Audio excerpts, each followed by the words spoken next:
Okay, sorry. No, the party leaders are all gathered today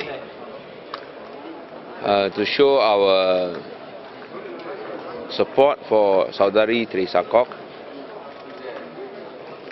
and of course, at the same time to condemn a continued detention. I think as stated just now by Saudara Kapal, there's no basis for her continued detention. Since there's no basis, why is she still being detained? I also like to take an issue with Syed Hamid Albar for saying that the reason why no action was taken against that man who started the whole thing, that man in Bukit Medera who started the whole thing, why no action was taken against him was because he had already been suspended from UMNO.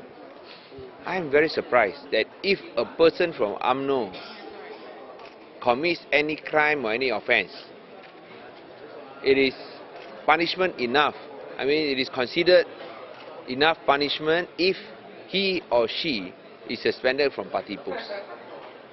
Does this mean that all UMNO members have immunity from committing crimes? As long as they are being punished by the party, then no action needed to be taken against them. I'm not asking the action be taken against him under the ISA, no. We want to abolish the ISA, and ISA should not be imposed on any person.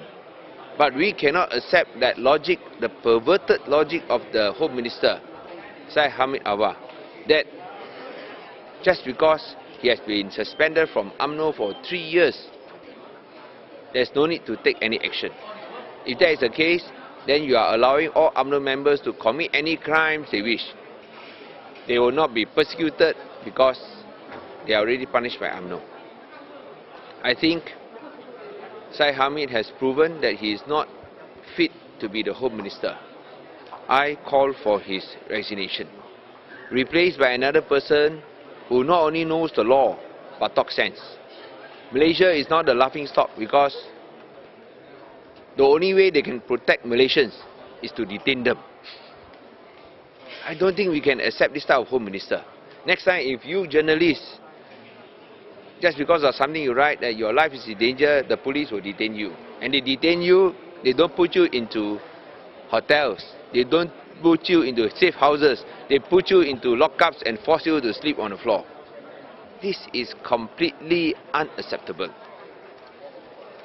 That's why I think we share, I think Zaid Ibrahim, the Minister of Law, shares our utter repulsion, utterly repugnant, that there's no two ways now. ISA has to go, or the Barisan National Government got to go. The choice is very clear. Either ISA has to go, or this government, this federal government has to go. Now we are talking about September 16. If any announcements we made tomorrow, Malaysia Day. Penang will be celebrating Malaysia Day.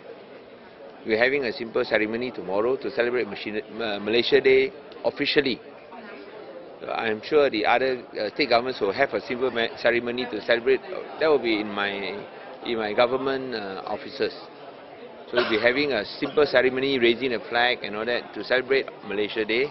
Probably I think next year you talk about other more elaborate programs. But we'll be celebrating Malaysian Day tomorrow in Penang, tomorrow morning. So I think if there are any other announcements after that, I think you have to wait for tomorrow. If at all. They may not be also. Right.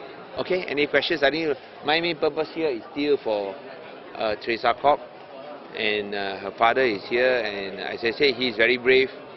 He's very brave for hanging on and showing support for his daughter. And I'm sure that when I think you all break our hearts when both the parents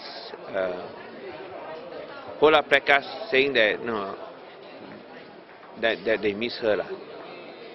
所以我看当他们在这个哪处漂移，说妈妈想你的时候，那真的是非常感动。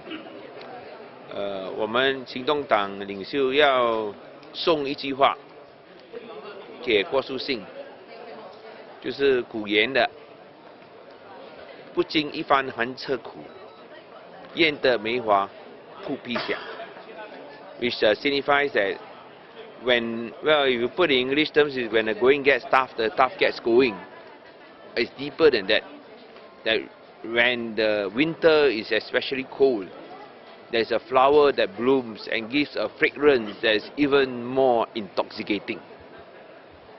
That means when you face greater challenges, it is the glory and the nobility of men and women is demonstrated in pursuit of our higher principles and ideals. Okay? Thank you. Thank you.